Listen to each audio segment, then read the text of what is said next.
we cover courage.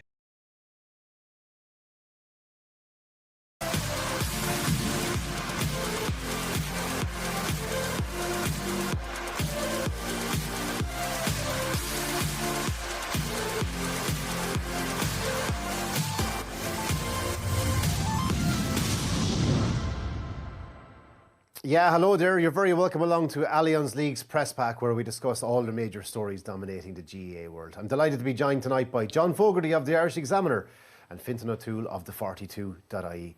You're both very welcome, lads.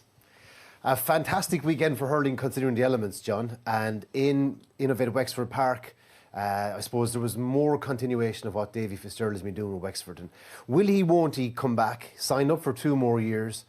And another great result against Kilkenny. And just with the conversation this week's show, the evolution of Wexford, they haven't just stalled under him, they're continuing to build under him. What do you make of the job he's done down there? I think it's an incredible job, Damian, in many ways, because Wexford, Liam Dunn had put a bit of a bedrock of work in there before Davy arrived, but what Fitzgerald has done has brought them to the top table now. Yeah, I don't think anybody can deny that. They are All-Ireland contenders, maybe a little shelf down from the likes of Tipperary, Kilkenny, Limerick, and yet this record against Kilkenny is incredible at the moment. It's 6 unbeaten now, 3 wins in the last 3 meetings, obviously, including the Walsh Cup game.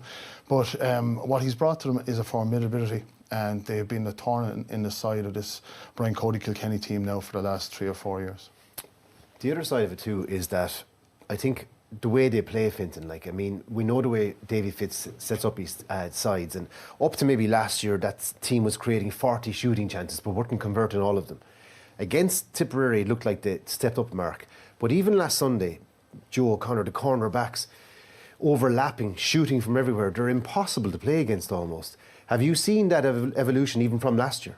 Yeah, I think so. I mean, maybe probably difficult to judge last Sunday given the conditions and the previous game against Clare, but it's definitely a continuation of the kind of the innovation that he brings to the game, and it's just, I suppose it's something that he's brought throughout his managerial career. When you look at what he did with colleges sides, club sides, what he did with Clare, it's constantly kind of adapting it, and we saw it particularly, I suppose, in the first half of last year's All-Ireland semi-final.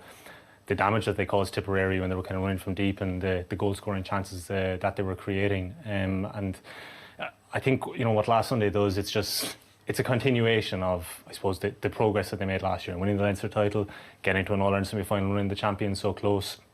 It seems like, I suppose we've seen over the years teams get to an All-Ireland semi-final, maybe don't push on after that. There's been a couple of examples. You take a county like Cork over the last years, getting to All-Ireland semi-finals, just haven't kind of pushed on from there. But I think the early signs are really positive for Wexford that, that's not going to be kind of a stopping point for them, that they have the capability to develop further in 2020. There's not many get under the skin of Brian Cody. Does Davy Fitz? I think he does. And I think the rivalry, he loves it. I think the style played by, or espoused by Davy Fitzgerald, we put a tag on sweeper now. I think what Fintan was alluding to there in the first half against Tipperary, when you've seen cornerbacks and you've seen Liam Ryan coming up and shooting like that, I think counter-attacking, isn't it? Absolutely. Philip Lanigan, I was sitting beside him at the weekend, he was mentioning it, that it was total hurling in a way, and there's a lot to be said for that argument when you consider that the spread of scores Wexford have at the moment is huge. Kilkenny do not like playing Wexford because obviously they're going to play a man stationed at the edge of the D. That they don't like that. They don't like the fact that TJ Reid is man marked by Matthew O'Hanlon. They like to play against a team that would play the man-on-man, obviously, but not as tightly as Matthew O'Hanlon would tag TJ Reid. It's upset a lot of people in Kilkenny, not just the success but the way that they've played it. It's not a traditional way, it's not a conventional way, but we wouldn't expect anything less from David Fitzgerald. And in a wider sense, I suppose it's a real rivalry now, isn't it? I mean, if you look at maybe the first half of Cody's kind of career in charge of Kilkenny, they handed out some serious beatings to Wexford. I mean, they're two counties, historically they kind of judge themselves, particularly Wexford, I suppose, against Kilkenny, how they're doing against them. I suppose maybe you take out the 2004 kind of Leinster semi-final. Apart from that, there wasn't really much good news. So I think for Wexford fans, I mean, you were down there, John. I mean, how did they kind of react to a league win in February? I think it means a lot to them because they've seen the other side of it for so long against both sides. Absolutely, because the Clare game might have been a little bit more personal for Davy in terms of coming up against Brian Lohan and whatever. But this was all game is personal for Davy, I think. It is, but you know, he engenders that rivalry with all these teams now, but particularly Kilkenny. You can see it is getting under the skin. But the crowd was huge, Fintan. There's no denying that. They love their hurling. You look at the crowd, the Leinster Council are very thankful for Wexford reaching the final, and obviously 2 games last year in terms of what it's bringing in terms of gate receipts. But Fitzgerald now, whatever happens from now on, you know, whatever happens this year, whatever happens next year, he signed up for 2 years, obviously. An extension, I think it's a success. Whatever happens now, because he brought Wexford to a level that they hadn't been before in a long time. Like, you're looking, first win in Nolan Park in 60 years, first Leinster title in 15, huge amount. Now, obviously, he wants to build on this year, but you can't say it hasn't been a success so far. Players have improved individually under his watch, haven't they? And they're not afraid to embrace his ways. Would you agree with what John says? I mean, it's a fickle sport. Another year maybe without a trophy, and would they feel the same way about him?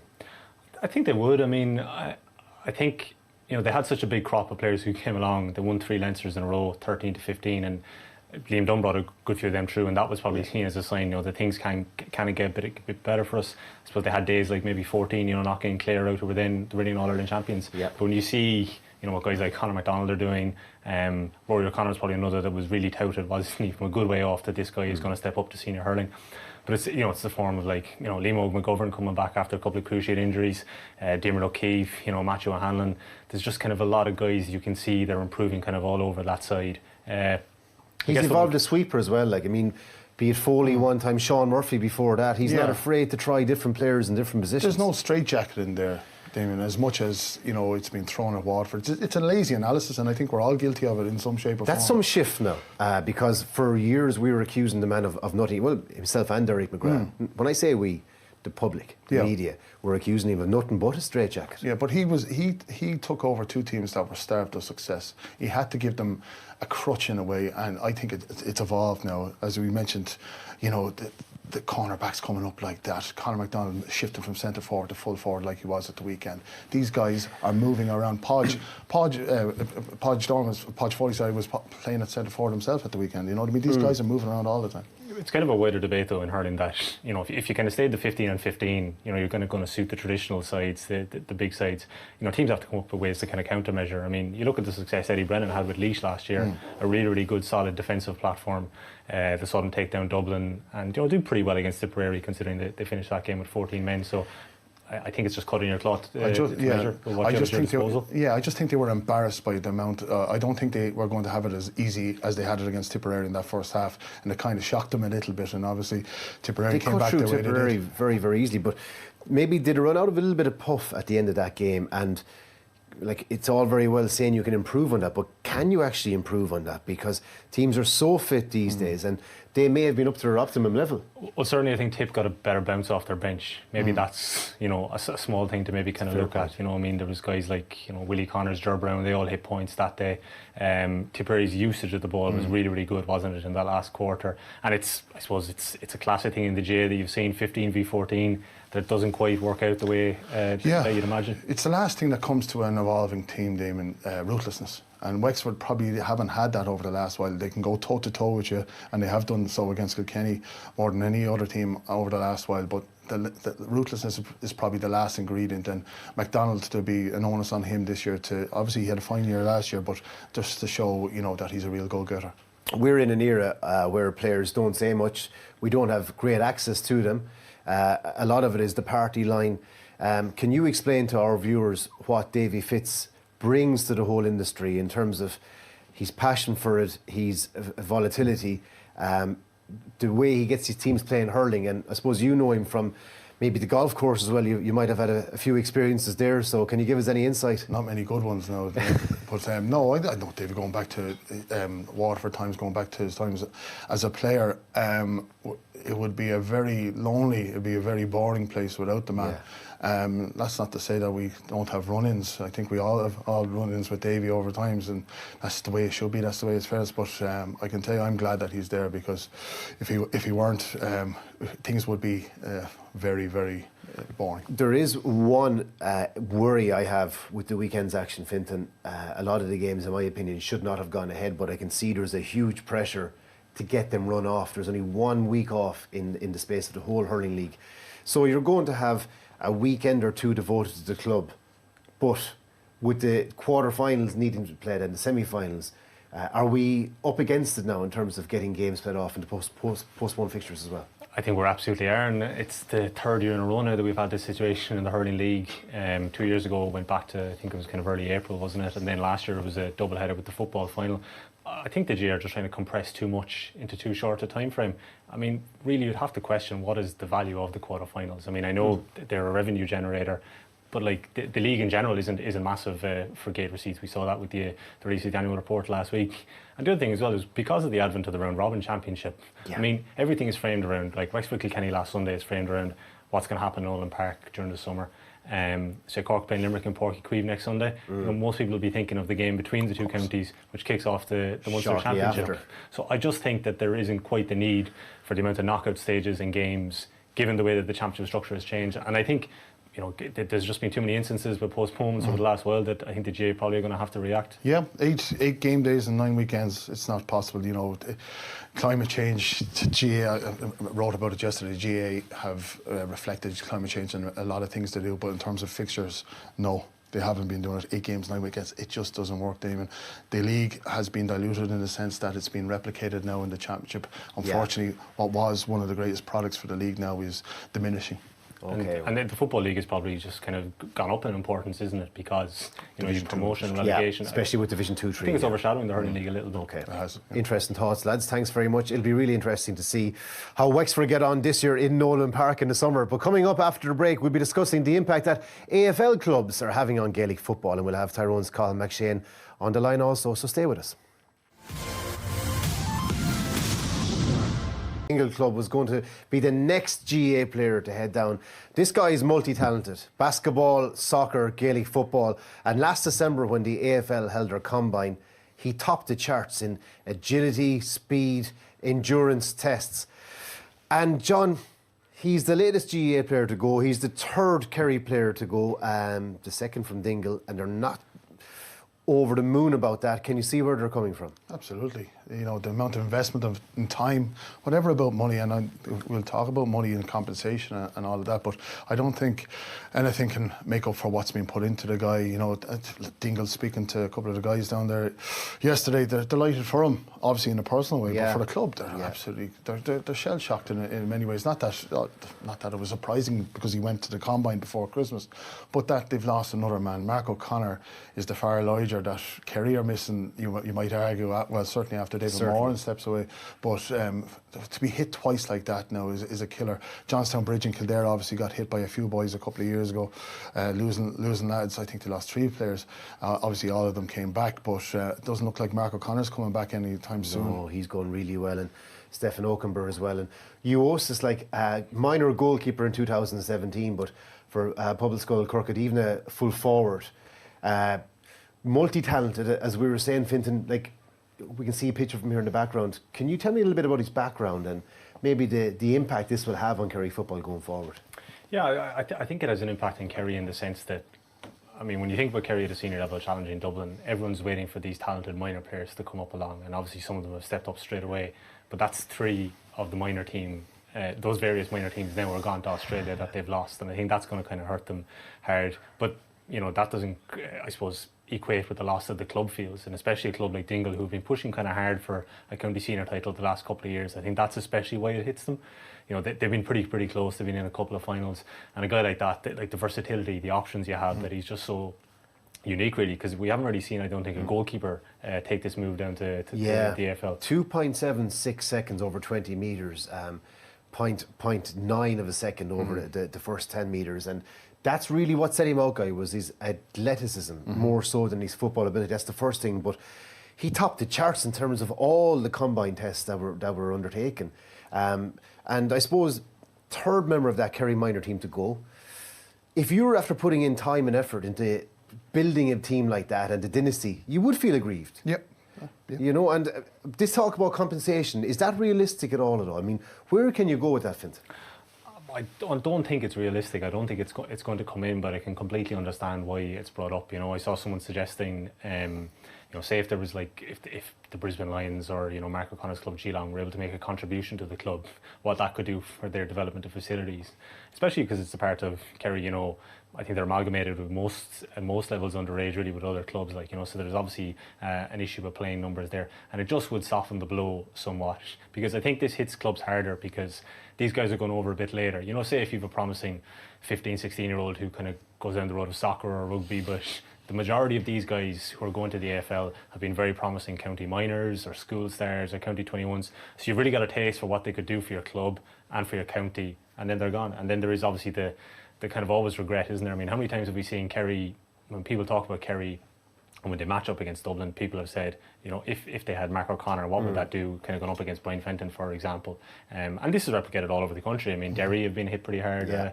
lost a couple of players. You know, Mayo, you think Pierce Hanley, you know, Leash, Zach Toohey, you know, there's countless examples. Brian Fenton only mentioned last week that he rejected a move to go on a team holiday the first year, 2015. I think he was in with Dublin. And it's a tricky one, John, because even in my own county, Tipperary, you'd wonder what the footballers could achieve if Colin O'Riordan was there, and then you have to be happy for the guy that he's getting a professional lifestyle and living out his dream as well. So it is a tricky one to deal with, because you have to be cognizant of both sides of it, don't you? I like when Colin O'Riordan made the move, I was thrilled for him in one sense, but from a Tipperary perspective, you'd be dejected in many ways, because he was a leading light. Like, he was captain at what age? 2021. It was scary. Best minor in Munster. Absolutely, just so precocious, Damian. You know, that was the big thing for me. But my biggest bugbear with this whole thing is that these guys do not grow up wanting to kick a Sheeran. They're growing up kicking O'Neills. You know. But the more guys that are going over and being attracted by this professional life, the more behind them are going to be convinced that this is the right way to go, that they actually might be thinking when they're kicking ball at 13, 14 years of age, you know, they're watching on air and Sky Sports, they're watching these guys, you know, down on the AFL and the grand final, and thinking, I want to be that guy. That's frightening. And I think it's largely dependent on, though, I suppose, how many success stories we see, because there have been a load of guys, I suppose, who've come back over the last couple of years. Particularly some guys who've suffered pretty serious injuries. I mean, you mentioned Stephen O'Cumber. He did his Achilles a couple of weeks ago. Tommy Walsh got a really bad one. Tommy Walsh obviously had the serious injury.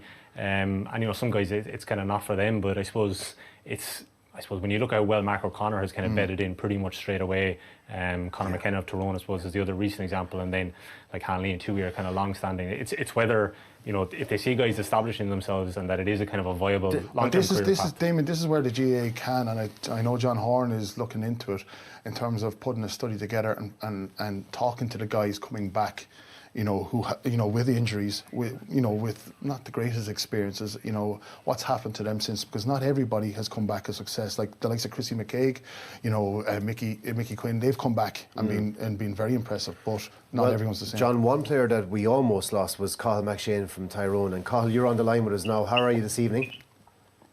Yeah, how's things? How you keeping? Great, thanks so much for taking time out of your busy schedule to chat with us, Cathal. How close were you to leaving us?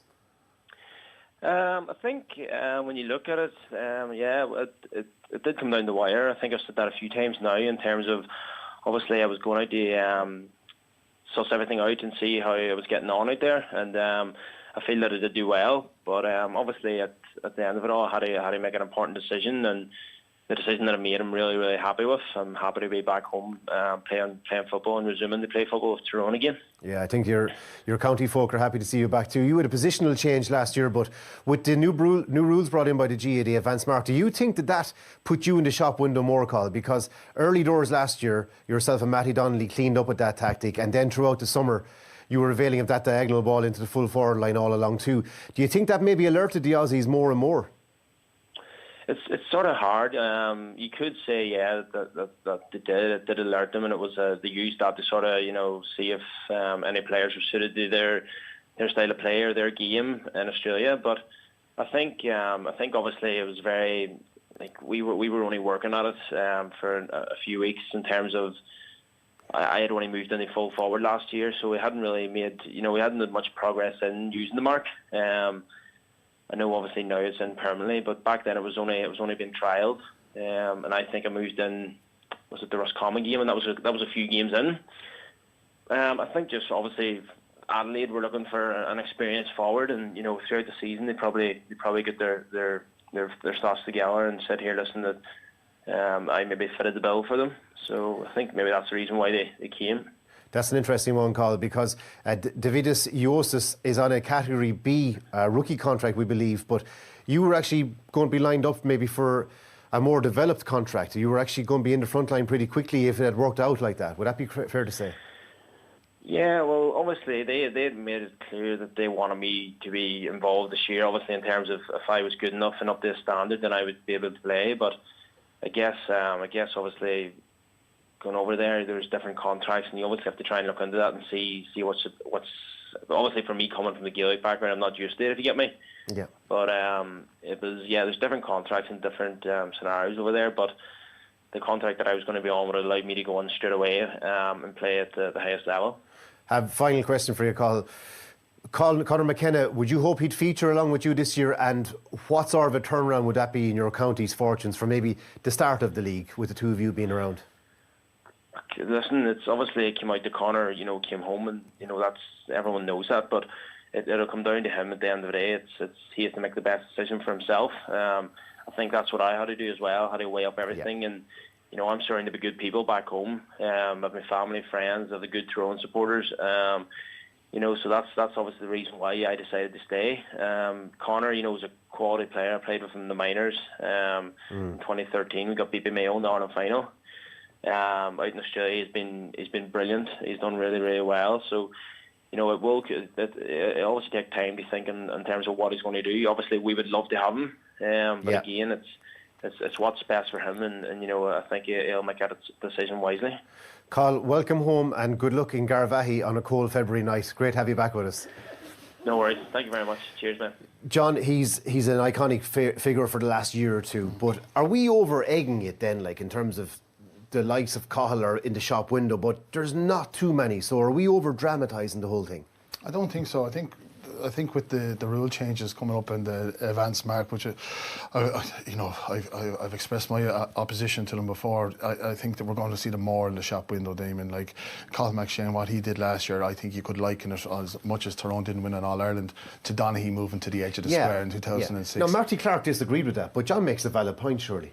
Yeah, I think there's an obvious, I suppose, concern there for people, and that it's a rule change that obviously is just so kind of suited to an AFL scout coming over and kind of looking at a player. I just think it's going to be interesting to see, I suppose, what will happen after this. Like, is this a sign that they're going to maybe more established players? He was an All-Star winner. He had such an effect on a team that got to an All-Ireland semi-final. I mean, this is far different to a school star or an underage player being taken. It will be interesting to see, is this a kind of a change of approach maybe in AFL clubs? The margins between these two games are getting smaller and smaller. They might have been cousins before, now they're like sisters. Because our game is slowing down a little bit more as well. A little bit, yeah.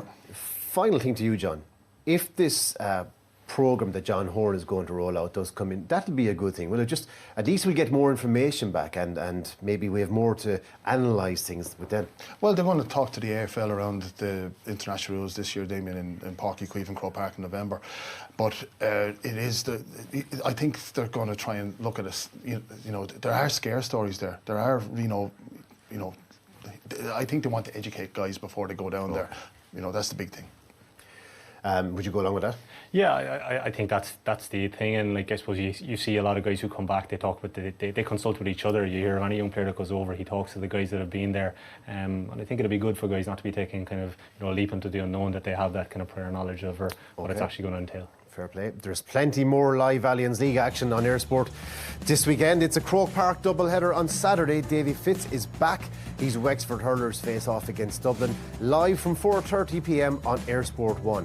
And then straight away after that, we turn our attention to football. All-Ireland champions Dublin, they welcome Donegal to GAA headquarters. That's it. My thanks to John and Fintan for their insight tonight. Press Pack will be back at the same time next week to discuss all of the latest happenings in the GAA world. Until then, good night.